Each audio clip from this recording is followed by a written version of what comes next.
this year and have earned themselves an NXT Tag Team Championship match at this show.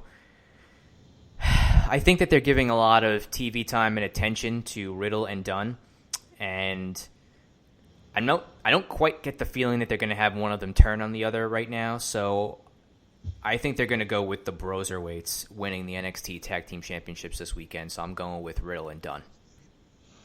Yeah, this sucks. I feel the same way.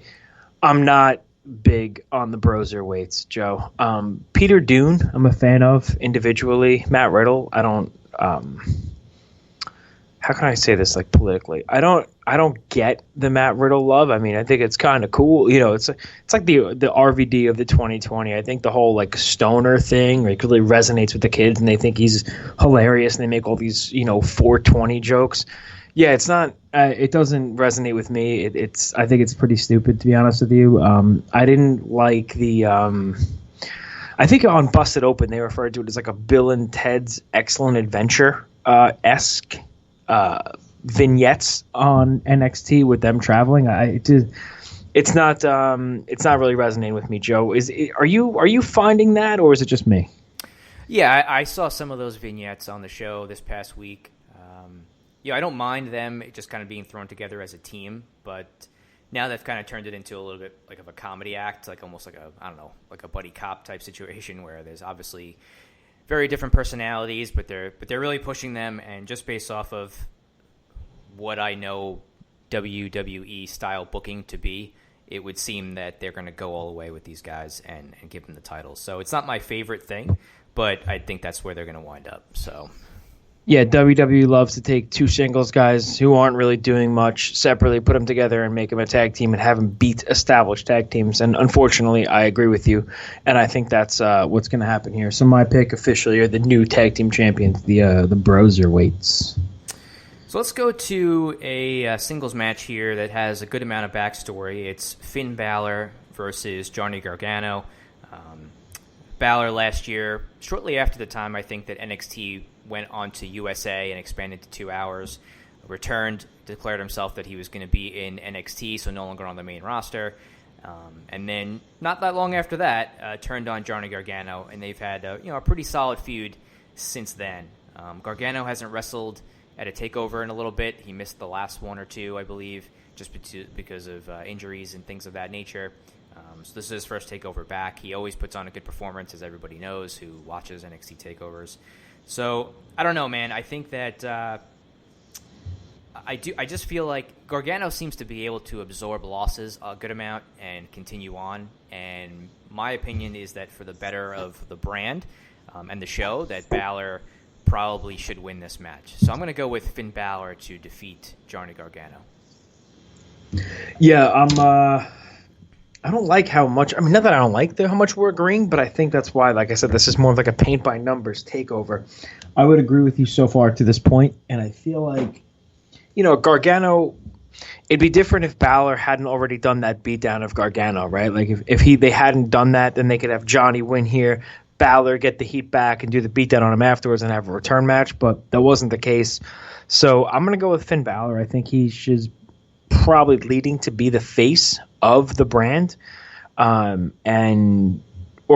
return to that top spot and be the top heel of the brand now that Tommaso Ciampa has turned face. So I'm going with I don't know, Joe. This could be a rough one. I'm going with you on this one. I'm taking Finn Balor. All right. So next up, let's go to the NXT Women's Championship, as I believe it's once again called. It's Rhea Ripley defending against Bianca Belair. Bianca Belair won a Women's Battle Royal to earn this title shot. She's had title shots before and come up empty. So Ripley, of course, is coming off a lot of momentum. She ended Shayna Baszler's long reign.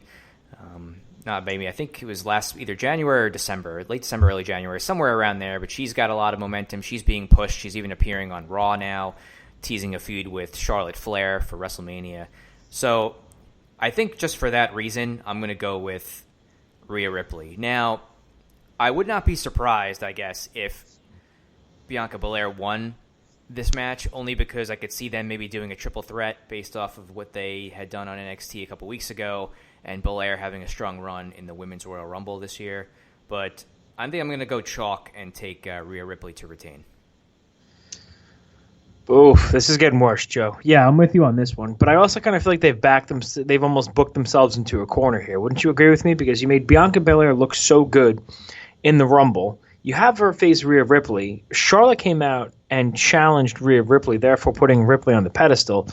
So the only thing I think they might be able to do to save it would be some sort of schmaz finish where Charlotte interferes and causes a no contest, which I think would be the safest way to go, thus leading to that triple threat match. But I don't think Bianca Belair can afford to lose another number one contenders match either. This is I think it's her third or fourth one. So, you know what? I'm going schmaz. I'm going off the beaten path here. I'm saying no contest finish.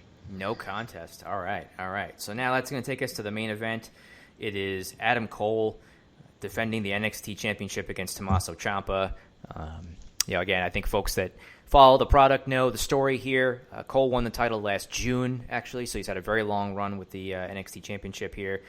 Tommaso Ciampa was injured just around this time last year, actually, heading into WrestleMania weekend. He was not able to work that show. It was supposed to be him and Gargano. He was not able to participate. He was out with neck injury for a while and then returned late last year, and now is in position to challenge Adam Cole for the NXT title. I just don't know, I guess, if Adam Cole retained here, I'm not sure who the next in line would be for the WrestleMania weekend show, just given that Keith Lee is occupied with the North American title and some other, Gargano is working with Balor, so I don't think they should go back to Cole and Gargano. So as much as I would like to see Adam Cole continue with the title, I just feel like this is one of those things where they're going to complete a story of Tommaso Ciampa's comeback from his injury that some people thought might end his career, and I'm going to say Tommaso Ciampa wins the NXT title on Sunday night. Yep, I completely agree with you. I think Ciampa gets the win, and even furthermore, I think afterwards you might see an attack from Finn Balor, setting up a Balor-Tommaso Ciampa sort of angle down the road. I don't know what their plans are for Mania or for Mania weekend, but I feel like Ciampa, I don't want to say he's lost a little bit of momentum, but I haven't really been enjoying the Ciampa-Adam Cole thing as much as maybe I should be. I don't know, it could just be me, but bringing Goldie back to Tommaso Ciampa is probably the best move if you're going to take it off of Adam Cole, which I kind of like in the in the tag title match. I don't think it's necessary, but I feel like WWE feels it is. So my pick is Tommaso Ciampa for your new NXT men's heavyweight champion. I don't even know if you could say the men's term anymore, but man, we're pretty what are we, 5 out of 6 on these? Yeah, I think so, man. I think the only difference that we have, the donuts on the line, is in the Rhea Ripley Bianca Belair match. I've got Ripley winning. You've got a no contest. So we'll see. That's going to be the whole. It's donuts and coffee. Let's not forget the coffee. My mistake. And actually, it's not a donut. It's an apple fritter.